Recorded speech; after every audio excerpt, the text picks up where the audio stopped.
Good afternoon. Earlier today, as you know, the World Health Organization officially declared COVID-19 as a pandemic. We have had, up to this point, 28 positive results in Florida. 26 of those have been Florida residents. 2 have been non-residents. 21 of the Florida residents have been diagnosed here in Florida.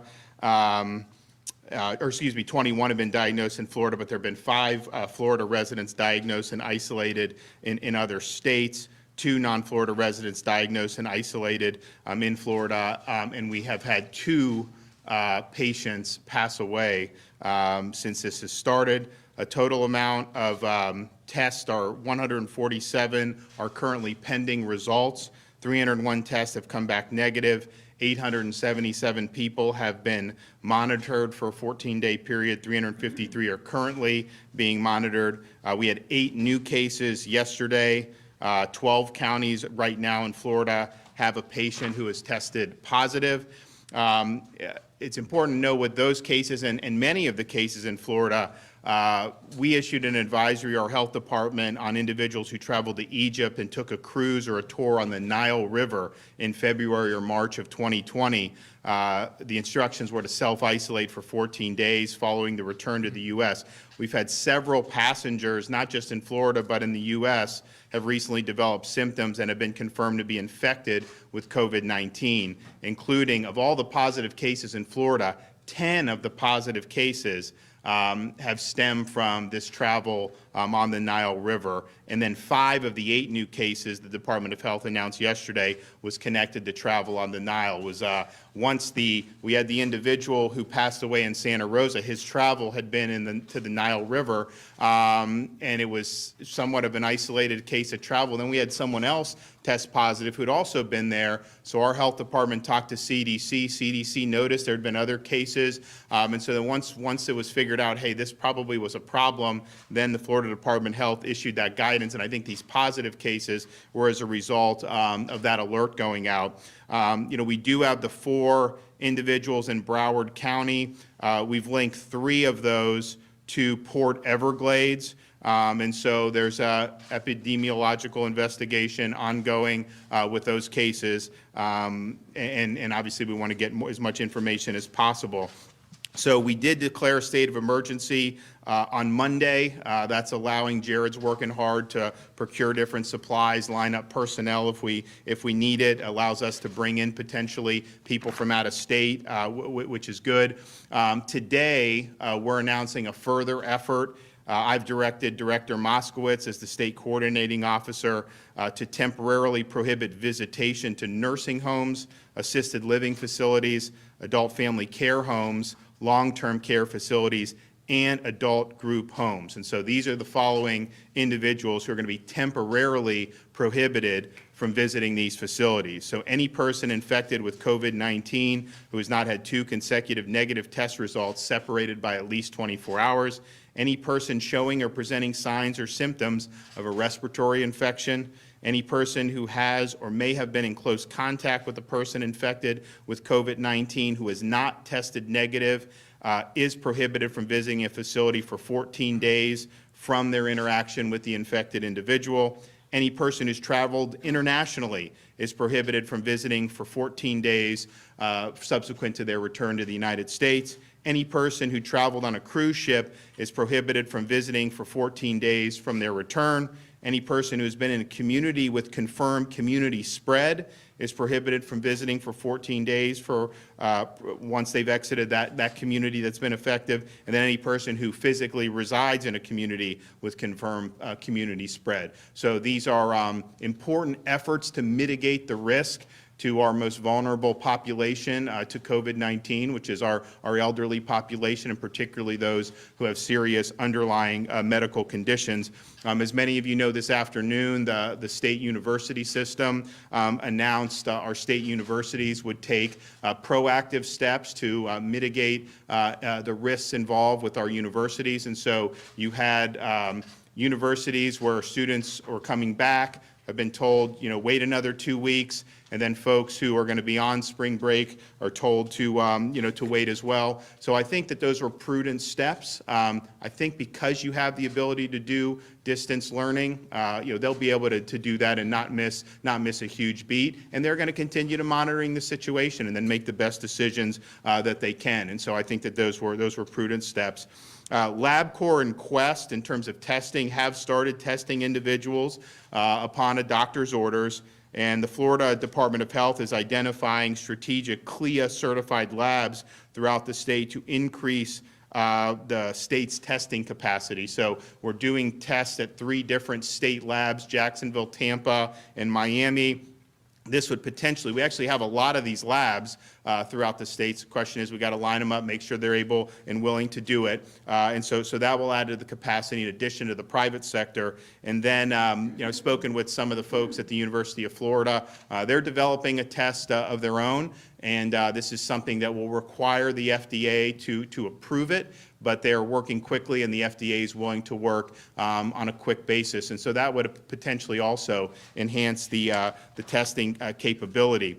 We're going to hear from Mary Mayhew, but she's been traveling the state, visiting these nursing homes. She's the secretary of ACA. She tries to get in. They're taking her temperature. They're asking her the questions.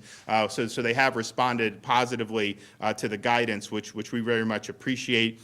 In terms of the election on Tuesday, Jared is working with Secretary of State Laurel Lee, who's also working with the local supervisors of elections. I mean, the election's going to go on. There are, though, in certain counties, sites where people will actually vote in an assisted living facility.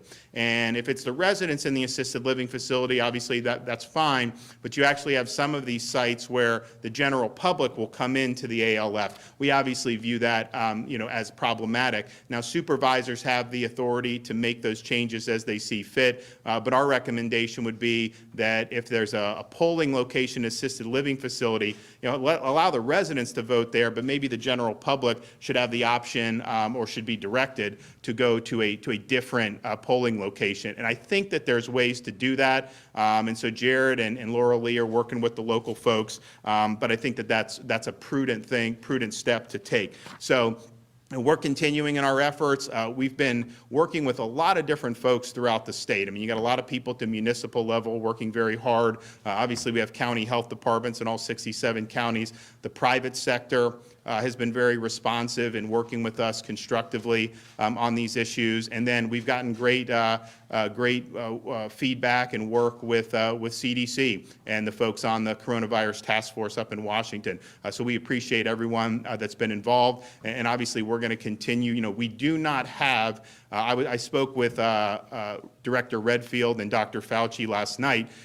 Florida was identified as one of the 4 states, and it was said that there was, quote, community spread. We discussed, because that 3-person cluster in Broward can all be linked to the cruise ship, that technically doesn't qualify as community spread, which would be multiple people who we don't know where they got it from. And so we haven't necessarily gotten to that point yet, but we were cited as one of the states. We were number 4 for infections, but we were pretty far below the top 3. But they cited us for taking some of the mitigation steps that we're doing. And so we're working very hard to isolate the cases as they come in, contain the spread throughout Florida, but also taking steps to mitigate any potential damage if you end up having a situation where you do have verified community spread. And so with that, we're going to have this Surgeon General say a few words, Secretary Mayhew, and then Director Moskowitz. So. Yeah, thank you, Governor. First, I really wish to emphasize that people continue to understand what COVID-19 is. This is a new virus that you can think of like the flu that can attack the lungs, and if it attacks the lungs of individuals who are elderly or have underlying medical conditions, they can be particularly affected. Increasing information is coming out showing that this is more severe than the flu, particularly for the elderly population, where the mortality rate can be 20 to 40 times more than with the flu. Again, because this is like a flu-like illness spread by coughing, the protective measures are what we'll continue to emphasize. Cover your cough, stay at home when you're sick, stay away from individuals who are ill, and continue to wash your hand. In terms of what our plan is at the state level, two major strategies: containment and mitigation. Containment means that if we identify an individual who has COVID-19, that we make sure that individual first has the health care that they need, and that their contacts are isolated. By having the isolated contacts, this way will stop community spread. As the governor mentioned, if we look at the individuals who have had COVID-19 in our state, with the exception of a few individuals, just about everybody, we can actually link their exposure back to either international travel, a cruise, or contact with somebody who has COVID-19. As the governor mentioned, we are not seeing community spread, but this is something that we are watching very, very carefully. Again, I really wish to emphasize the importance of public health measures, which are found on our Department of Health website. Again, cover your cough, stay at home when you're sick, frequent hand washing, and staying away from individuals who are ill. Thank you. Mary? Thank you. As the governor mentioned, I have been traveling our state this week to assess the needs of healthcare providers across Florida and to hear the challenges they are confronting on the front lines. Facilities across Florida are taking every precaution to ensure the health and safety of patients and residents and protect the welfare of their healthcare staff.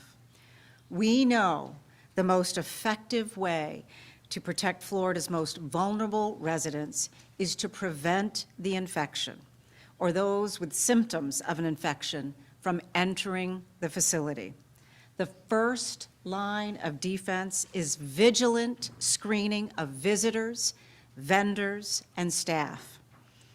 As the governor mentioned, as I have been out in facilities, I have had my temperature taken, I have answered all of the questions, and I have been prepared to be comprehensively screened. No one is exempt from the screening. Every provider I have visited has been unequivocal in their support for and implementation of these screening protocols. And every facility must have the necessary tools at their disposal to keep patients and residents safe. That's why this executive order is so critical. I want to thank Governor DeSantis, Surgeon General Rifkes, and Director Moskowitz for their leadership while the state faces this public health emergency. Today's executive order will help ensure facilities can take necessary measures to protect Florida's most vulnerable populations. We've seen the tragic situation in Washington State and a nursing home there. The choice is clear. Florida will and must take every step to prevent real and potentially fatal threats to our elderly and senior populations and those with underlying health conditions. This executive order is formalizing many of the precautions we have already asked nursing homes, assisted living facilities, and other residential providers to take. Healthcare providers across Florida have the full support of this administration to put up a strong line of defense against COVID-19 in our communities. Beyond this executive order, my agency has had a laser beam focus on those who are most at risk for infections, and we remain in constant communication with Florida's skilled nursing and assisted living facilities and their statewide associations. My agency has a clear and determined focus on ensuring the safety and welfare of hospital, nursing home, and assisted living facility patients and protecting the healthcare workforce caring for them. Healthcare providers are executing their infection control procedures, which they are required to maintain at all times. Hospitals and nursing homes plan, train, and drill on infection prevention and control precautions. These protocols are ingrained in their standard operating procedures. Additionally, my agency has taken decisive action to visit all hospitals, nursing homes, and assisted living facilities that have had issues related to infection control and prevention. Any deficiencies that we have identified in the last year, we are prioritizing on-site inspections and visits. These visits will allow my agency to focus our efforts on addressing the spread of COVID-19 and to ensure adherence to the infection prevention and control protocols that we expect. Again, I want to thank Governor DeSantis for his strong support in protecting Florida's nursing homes, assisted living facilities, and other residential providers. Thank you.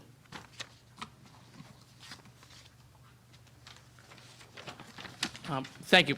Governor, thank you for your leadership in our response to COVID-19. Thank you for taking these proactive, preventative measures. As you know, the governor declared a state of emergency, which helped set up a unified command structure between the Division of Emergency Management, the Department of Health, and all state agencies. At the Division of Emergency Management, we have been working for the last several weeks on planning on multiple contingencies, and we are now starting to get resources, the necessary resources that we need to go and act those plans. We are following the comprehensive emergency plan here in the state of Florida.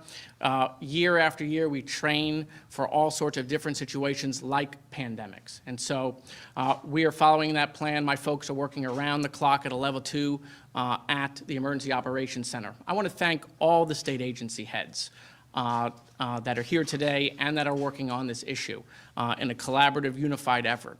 And so everyone at the division will continue to try to be ready for every contingency and have the necessary resources. And I just want to thank the governor again for taking these proactive preventative measures. Thank you.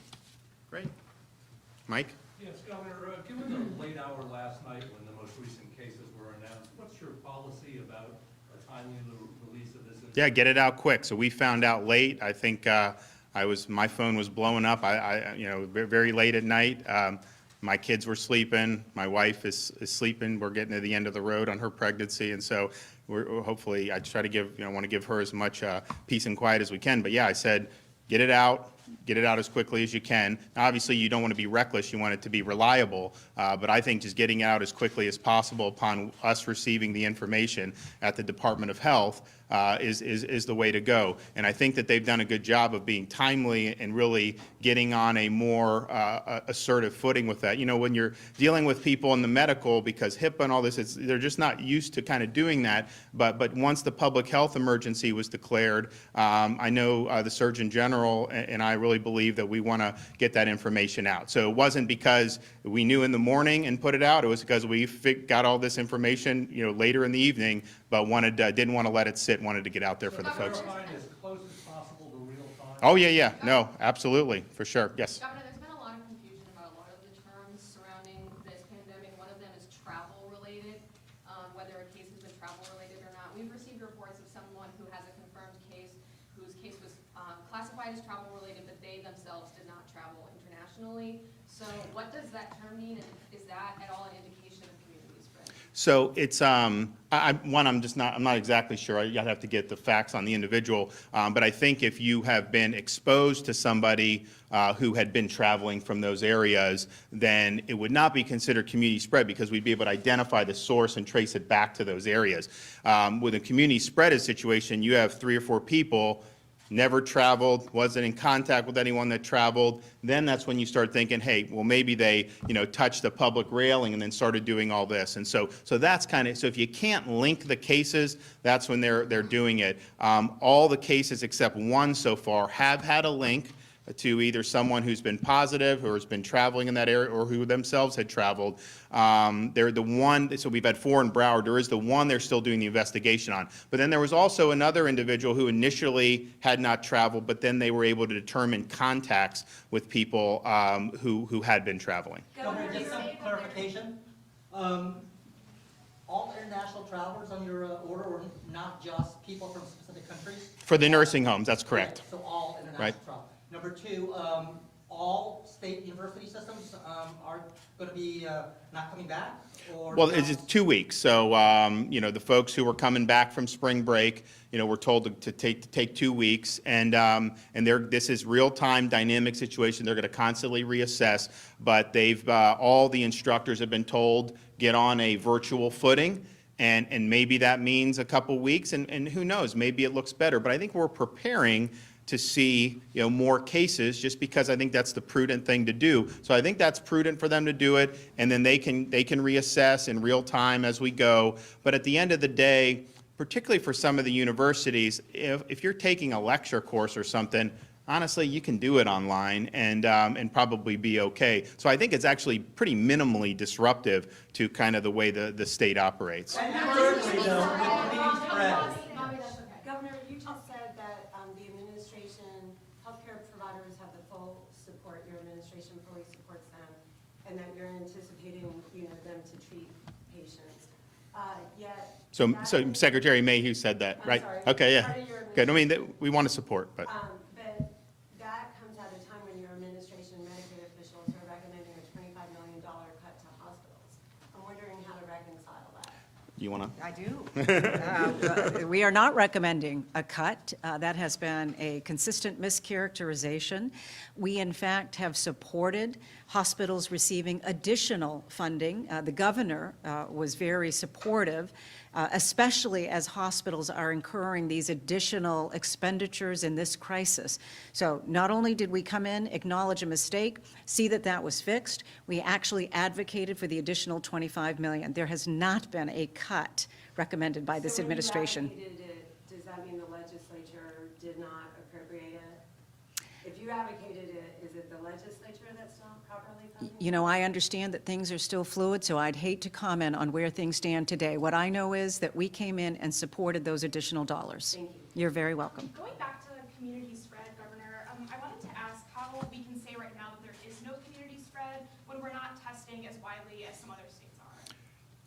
Well, first of all, we're testing consistent with the CDC guidelines, and so that's why. And so, I can't say yes or no based on I don't have knowledge of everything, all 21 million people. But when as cases come in, they're tested. If there's a positive, then the investigation goes on. And so, but in Florida, if you meet the criteria, and not just if you've traveled or been in contact with someone that's traveled, if you're hospitalized with respiratory infections, or if a doctor recommends, particularly for those who are more elderly, then you can do it. At the same time, we're working with Jared. That's one of the reasons I reached out to University of Florida, because I think it would be good to be doing some diagnostic and to try to figure out, okay, as people are just coming in for routine doctor's visits, we'll do that with the flu. Take a swab, try to figure out what's the flu situation with our children when they come in for pediatric care. And that's all done. So I think I've urged the Surgeon General, figure out how we can do that in Florida, because, and I've said many times, you have a situation where this could be life-threatening for people, primarily who are elderly or have health conditions, but for younger people, the symptoms are very modest. And so the issue is if somebody just has a little bit of a cough or a very mild fever, they probably aren't going to rush into the doctor's office normally. Now, maybe as this thing has gotten bigger and more prevalent, maybe people start changing their behavior. But we're definitely concerned about who may be carrying it, who doesn't seem like an obvious case to be carrying it. And that's one of the issues that we've talked about with the schools. If you look at the K through 12, the data is overwhelming that there's not very much negative impact that's happened thus far on young children. But we don't know how efficient carriers they are of that. Obviously, we have children here who have grandparents here. How do you visit? What would be the risk there? So I'm definitely in favor of doing more of that, and we're working on ways to be able to do it. But at the end of the day, once cases present themselves, everyone that's presented themselves have been tested. We've gotten the results. They've done the investigation. They've not been able to identify community spread. At the same time, this is a dynamic situation. We have 125 million people come to visit our state, and so we're prepared to respond as the facts change. So isn't not a lack of data the fact that you really don't know if there's community spread, and doesn't that sort of emphasize the need to increase the amount of testing? And how much testing can you do now, and how much do you think you'll be able to do with lab costs? Well, as you know, you had, I mean, there was initially the tests from the CDC were done in a way that would have led to a lot of false positives. And so that is now being rectified. They're going to have, within short order, 4 million tests. They've said that multiple times. Florida's share of that would obviously be I think, hopefully significant. And then we've had capacity to meet everyone that's been coming in now. And so that's been consistent. We would like to, I mean, we could increase the amount of tests per day at each lab if the circumstances warranted it. But the fact of looking at these other CLIA certified labs would allow us to potentially expand there. And then, of course, having Quest and LabCorp, with the private sector, they would then be there. And then our universities, if they're developing tests, I mean, that's what Washington ultimately did. They had the university develop a test, and FDA turned it around pretty quickly, gave approval, and then so you started to see that as an outlet. So we definitely want to do it. But we've not had anybody who's come in from any of these countries, who's been in contact with any of these people, showing the symptoms, who's not been given the test. And so, and I think that's, we obviously want to keep that going. But I'm definitely in favor of having some type of diagnostic, but you got to figure out the best way to do it. What they are doing now, though, at the Department of Health is they look at the data from all the different emergency rooms, hospitals. I think a lot of the doctor's office participate, and they look to see changes in things that are going on. And the Surgeon General has looked at it, his staff has looked at it. There's not been any spike in flu-like symptoms, travel-related illnesses, or anything anywhere in the state over the past 2 months. And so that's not a perfect tool. That is one indicator that they're using, but I think it would be good to be able to have more. Two more questions. Since this news conference started, the NCAA has actually said they're going to limit fans at the men's and women's basketball tournaments. I'm wondering what conversations you've had, either with, the Disney, Universal, spring training, those type of events that also bring large amounts of people to Florida. Yeah, so I spoke with President Thrasher at FSU. I mean, obviously, they've got a lot of competitions. I think they have a baseball game tonight. They're going forward with that. And I think there is, gatherings are generally issues you deal with. Some of the indoor ones may present more risk depending on how that is than some of the outdoor ones. So I think they got to be taken on on a case-by-case basis. But I know that our universities are looking at that for sure. And then, yeah, I mean, the Department of Health has been in contact with the theme parks, and they're doing a lot, though. I mean, when you like the people using the restrooms there, I don't think you've ever seen so much cleaning agents being applied. I mean, they're really working hard to keep those theme parks in good working order. Governor, are there any plans from the administration to actually limit visitations in the prison system, given that there can be elderly inmates, such as like the limitations for the nursing homes?